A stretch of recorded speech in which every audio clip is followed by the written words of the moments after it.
dumber people than you have figured it out, man. You've seen them. Friends, your coworkers, your classmates, somebody that you're like, that guy's dumber than a box of rocks, but they still do whatever they're supposed to do to get the grades, get the money. I think I figured out why. Go ahead and pause it. Take a second. Look at the pieces of this chart that I'm showing you. It's called the Dunning-Kruger effect. You've probably heard about it before. You probably scrolled past it pretty quickly. I don't think it explains everything, but I think it explains one really important thing, and I like to remind myself of it whenever I'm feeling really down on myself for not doing the stuff that I want to do. Most people start at the peak of Mount Stupid. Mount Stupid's a good place. It's really useful to be a little naive about how hard something is going to be. If you knew how hard it was going to be, a lot of the time you would just never start. If you are a well-adjusted, normal human being, once you start doing the task, you fall immediately into the pit of despair. Turns out, playing the drums is tougher than it looks, even though it kind of looks pretty hard.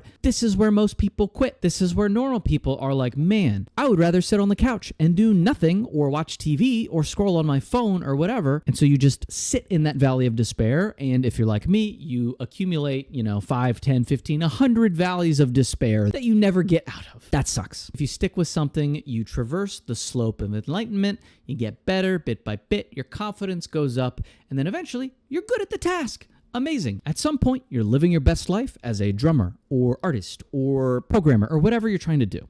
Dumb people don't go along this curve. I didn't realize this for a long time, but I really think the secret is that they live on Mount Stupid. They are bad at the task, but they're like, I'm pretty good at the task, even though they're not, because they aren't as self-aware as other people, or they don't have the same anxieties. But if they are bad at the task for long enough, they become good at the task, just like you would if you didn't fall into the valley of despair and then quit. I almost lost my mind when I figured this out. It really took a pleasant but not very bright guy that I know posting about making a video game, and every time I saw it, it was a little bit better, and the high and mightiness that I felt when I first heard that he was going to do it got smaller and smaller every time as he got better and better and better at this thing, because he didn't have the shame that I would have of like, oh, this thing sucks, I don't want to share it with people. It's a brutal life lesson. In a way, I think it's the universe's revenge on intelligent people that think they're better than other folks. And it is a pretty rude wake-up call. The thing that's stopping you from being as successful as the dumb people in your life is you. So I guess in a way, we're a lot dumber than them. Anyway, this was a note to myself.